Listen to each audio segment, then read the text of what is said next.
السلام علیکم ورحمۃ اللہ وبرکاتہ۔ ناظرین کرام، آپ ہمارا یوٹیوب چینل دیکھ رہے ہیں۔ گزشتہ ویڈیو میں ہم نے حضرت آدم علیہ السلام کی تخلیق کا ذکر فرمایا اور آج ہم حضرت ام حوا کی ولادت کا ذکر کریں گے۔ پیارے دوستو، جب اللہ تعالیٰ نے حضرت آدم علیہ السلام کو پیدا فرمایا، ایک فرشتے کو حکم دیا کہ اے فرشتے، آدم علیہ السلام کے تخت کو جنت الفردوس میں رکھا جائے، تو اللہ تعالیٰ کے حکم سے فرشتے نے حضرت آدم علیہ السلام کا تخت مبارک جنت میں رکھ دیا۔ جنت میں ہر قسم کی نعمتیں اللہ تعالیٰ نے آدم علیہ السلام کو عطا فرمائیں۔ سب نعمتیں جو اللہ تعالیٰ نے ان کو عنایت کی تھیں، ان کے باوجود آپ علیہ السلام کے دل کو قرار اور تسلی نہیں مل رہی تھی، اور اس کی وجہ یہ تھی کہ آرام اور تسلی ہر کسی کو اپنے ہم جنس سے ہوتی ہے، اور عالم تنہائی میں آپ کا کوئی ہم جنس نہ تھا، اور یہ خیال اور یہ بے قراری اس وجہ سے تھی کہ خالق کائنات کی مرضی بھی یہی تھی کہ ان کا جفت اور ہمسر پیدا، کیونکہ بے جفت اور بے مثل اور بے مانند اور بے حاجت اللہ تعالیٰ کے سوا کوئی نہیں ہے۔ جب حضرت آدم علیہ السلام بے قرار ہوئے، تب حق تعالیٰ نے ان کو خواب میں مبتلا فرما دیا، یعنی ان کے اوپر اونگ طاری کر دی، اور وہ ایسے سو رہے کہ نہ ان کے اوپر نیند تھی اور نہ وہ بیدار تھے، یعنی ملی جلی کیفیت کے اندر تھے۔ اس صورت میں خالق کائنات نے جبرائیل سے ایک ہڈی بائیں پہلو سے نکالنے کا حکم دیا۔ حضرت جبرائیل علیہ السلام نے آدم علیہ السلام کے بائیں پسلی سینے سے نکالی اور اس سے حضرت اما حوا علیہ السلام کو پیدا کیا گیا۔ علماء فرماتے ہیں، قصص الانبیاء کے اندر ہے کہ اس ہڈی نکالنے کے وقت آدم علیہ السلام کو کوئی درد محسوس نہ ہوا، اور علماء نے اس کی وجہ لکھی، کہتے ہیں اگر کوئی درد پہنچتا تو ہرگز انسان مردوں کے دلوں میں عورتوں کی محبت پیدا نہ ہوتی۔ اس ہڈی سے حضرت اما حوا کو بنایا گیا۔ خوبصورتی اور نیک روئی اور ملاحت و حسن و جمال اور جو کچھ خوبیاں جہان کی عورتوں میں تھیں، تمام تر اللہ رب العزت نے حضرت حوا کو بخش دی، اور انہیں بہشت کا ایک خوبصورت لباس پہنایا گیا، اور ان کو پہنانے کے بعد ان کے سر کے اوپر ایک سونے کا تاج رکھ کر ان کو تخت پر بٹھا دیا گیا۔ اس کے بعد آدم علیہ السلام کو نیند سے بیدار کر کے حضرت اما حوا علیہ السلام کا نظارہ کرایا گیا۔ آدم علیہ السلام نے حوا کو اس طرح دیکھ کر بے اختیار چاہا کہ ان کی طرف آگے بڑھیں اور ان پر ہاتھ بڑھائیں۔ تب دربار الہی سے یہ آواز آئی کہ اے آدم، خبردار، اسے مت چھوؤ، بے نکاح اس کی صحبت حرام ہے۔ تب آدم علیہ السلام نے ان سے نکاح کرنے کی خواستگاری کی۔ اس کے بعد اللہ تعالیٰ نے آدم علیہ السلام کا نکاح حضرت حوا کے ساتھ کر دیا، اور پھر اس موقع پر جنت کو آراستہ کیا گیا اور تمام تر اشیاء کو سجایا گیا، اور اس موقع پر خطبہ نکاح خود خالق کائنات نے اپنی حمد اپنے آپ کو سنا کر دیا۔ چنانچہ اللہ تعالیٰ نے آدم اور حوا علیہ السلام کے نکاح میں اس طرح ثنا فرمائی کہ حمد میری ثنا ہے، اور بزرگی میری چادر، اور عظمت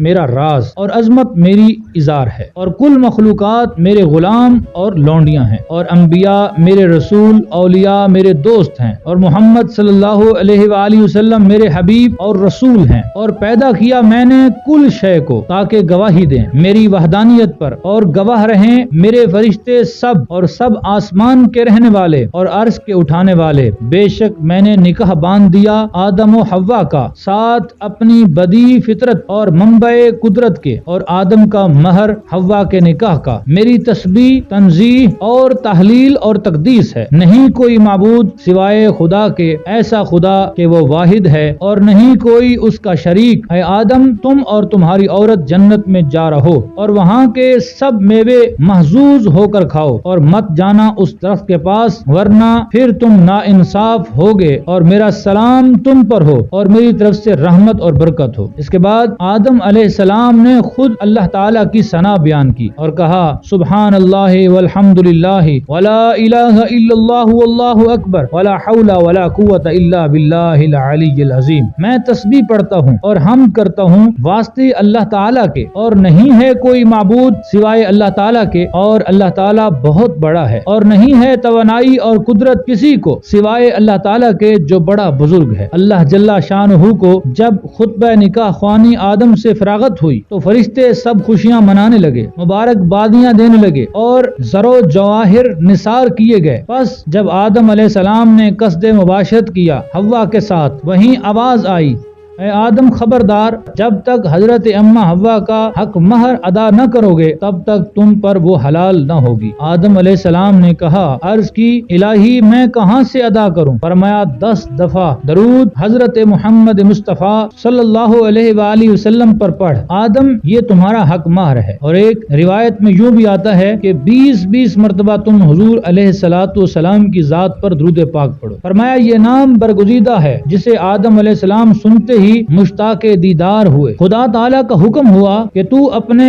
ہاتھ کے ناخنوں پر دیکھ۔ جب آدم علیہ السلام نے شوق سے حضرت محمد صلی اللہ علیہ وآلہ وسلم پر 10 مرتبہ درود پڑھا، جب آدم علیہ السلام نے شوق سے دیکھا صورت محمد صلی اللہ علیہ وآلہ وسلم کی معلوم ہوئی تو مہر فرزندی اور شفقت پدری دل میں زیادہ ہوئی۔ تب آدم علیہ السلام نے شوق سے حضرت محمد مصطفیٰ صلی اللہ علیہ وآلہ وسلم پر 10 مرتبہ درود پڑھا اور ان کی رسالت پر ایمان لائے۔ تب اللہ تعالیٰ نے فرمایا، اے آدم یہ 10 مرتبہ درود جو تم نے پڑھا ہے یہ اتنا مرتبہ رکھتا ہے کہ اس کی برکت سے ہم نے تم کو سب نعمتیں بخشیں اور حوا کو تم پر حلال کیا۔ اس کے بعد حق تعالیٰ نے فرمایا، وَقُلْنَا يَا آدَمُ اسْكُنْ أَنْتَ وَزَوْجُكَ الْجَنَّةَ، اے آدم تو جنت میں جا اور تیری بیوی بھی، کھاؤ اس میں با فراغت ہو کر جہاں سے چاہو، مگر درخت کے نزدیک مت جانا ورنہ پھر تم بے انصاف ہوگے۔ مروی ہے کہ اس درخت کی جڑ چاندی کی، ڈالیاں سونے کی اور پتیاں زبرجد سبز کی تھیں۔ آدم علیہ السلام نے جب اس درخت کی طرف نظر کی، نہایت خوش وضع اور خوبصورت دیکھ کر کہا، سبحان اللہ، خوبصورت درخت ہے۔ حق تعالیٰ سے ارشاد ہوا کہ اس کو میں نے تجھے بخشا مگر اس سے میوہ مت کھانا۔ تب وہ بولے، جب تو نے خوبصورت درخت مجھے بخش دیا ہے تو پھر مجھے اس کے میوے کھانے سے کیوں منع فرمایا؟ تب حکم ہوا کہ اے آدم تم مہمان ہو میرے گھر کے اور وہ درخت ہے تمہارا، اور یہ چیز بعید ہے کہ مہمان میرا ہو اور چیز اپنی کھائے۔ اس کے بعد ایک طرف سے آواز آئی، اے آدم صبر کر، دوسری طرف سے آواز آئی، اے صبر تو آدم کے پاس مت جانا، اور تیسری طرف سے آواز آئی، اے ابلیس تو حوا کو للچا اور اس کی خواہش دلا۔ پس قضا نے کہا، الہی اس کا کیا سبب ہے؟ حکم ہوا کہ اس میں کچھ راز ہے، اس باغ سے باغ دنیا میں بھیجوں گا تاکہ قدرت میری ظاہر ہو اور مرتبہ زیادہ ہو۔ پیارے دوستو، آج کی ویڈیو یہاں پر ختم کرتے ہیں، اگلی ویڈیو کے ساتھ جلد حاضر ہوں گے، ہمارے ساتھ رہیے گا، انشاءاللہ آپ کو یہ خوبصورت واقعہ مزید ایمان میں تازگیاں لائے گا۔ اللہ تعالیٰ آپ کو سلامت رکھے۔ اللہ حافظ۔